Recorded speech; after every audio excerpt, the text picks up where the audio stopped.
ClickUp To Do List tutorial. So here I am in the ClickUp website, and then from here, let's go to the ClickUp workspace. From here, I'm just going to click login.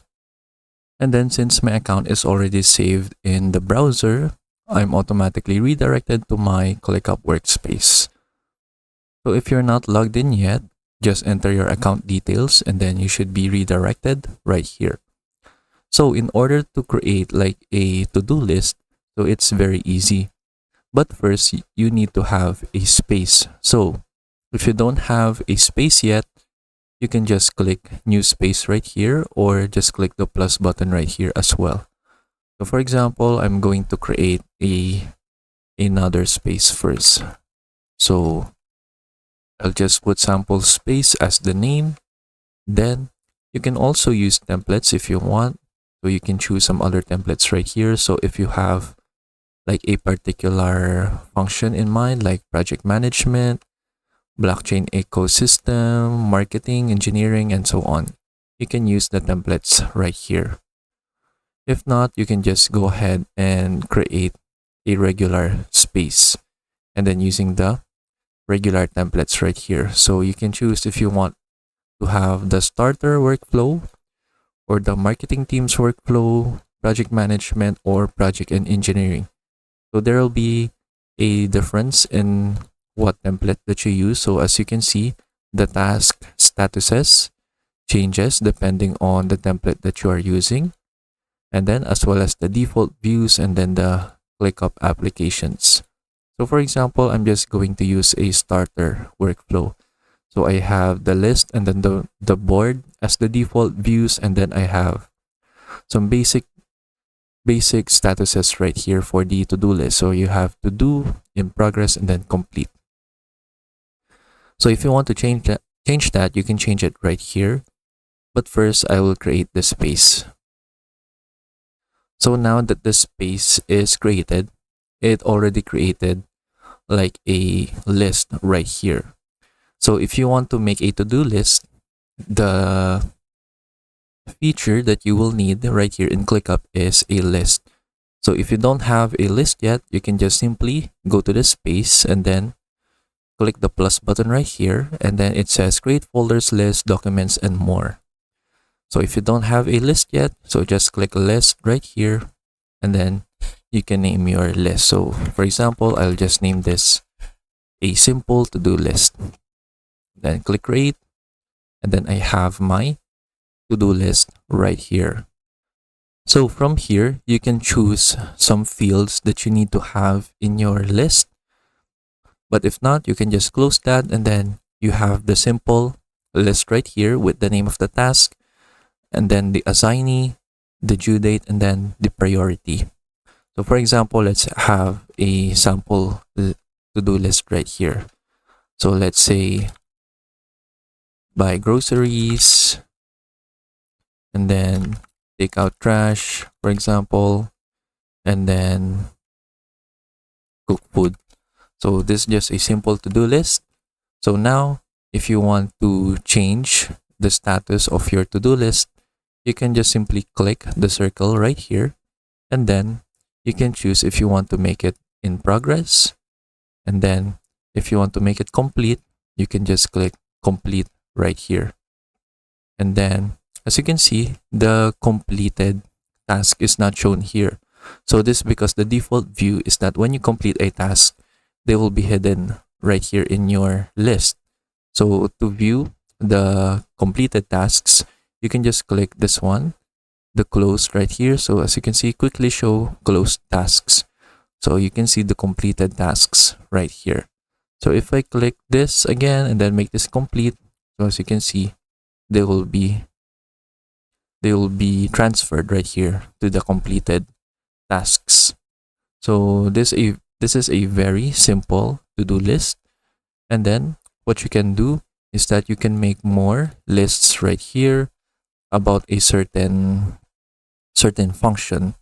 So for example, you can have like a to-do list for your daily life, and then you can also have like a to-do list for your, for example, marketing team. Then click create, and then you have the to-do list right here.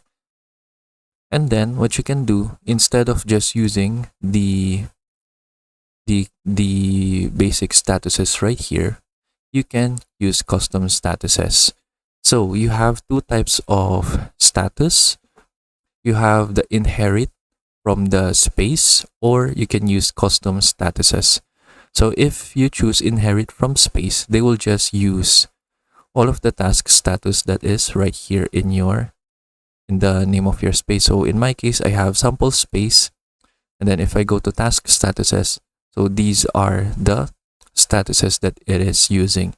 You have to do, in progress, and complete. So for example, if I add another status right here, so let's say almost complete, and then I make this a different color, for example, yellow. Click apply changes. So now it will be inherited by all of the list that uses inherit from space. So for example, this marketing team, if I go to task statuses, it should now have the almost complete right here. So let me go back right here if it's added. So I think I didn't apply the changes. So let me go back and apply the changes first. So now that we have this, click apply changes, and then click save changes right here. Now that it's saved, oops, sorry, you can go back and double check. It's now added here. And then let's see. Now it's also added right here in the marketing team space. And then you should also see it right here in the to-do list that we just created. So we have the completed tasks. So we can change another task to almost complete. And then we can have another task for in progress right here, since they are using the task status for inherited from space. So for example, if you have like a marketing team to-do list, so it's better to use custom statuses than just inheriting them from space. So sometimes when you use to-do list, sometimes they need custom statuses aside from just inheriting everything from the space. That way you can make them more organized depending on their functions. So from here, you can change the status right here. So maybe you have like a to-do task right here, and then you can have different changes, like you have a planning stage, you have like a creating stage, and then for example you have like the finalizing stage, and then you have the complete. So this is just an example, but you can use any kind of names that you want right here for the task status. And then you can also change the colors right here if you want. So you can choose from different colors right here so that you can organize your statuses for your to-do list even better. So click apply changes. Now, when we create tasks right here, you should see different choices right here. So let me just create some sample tasks.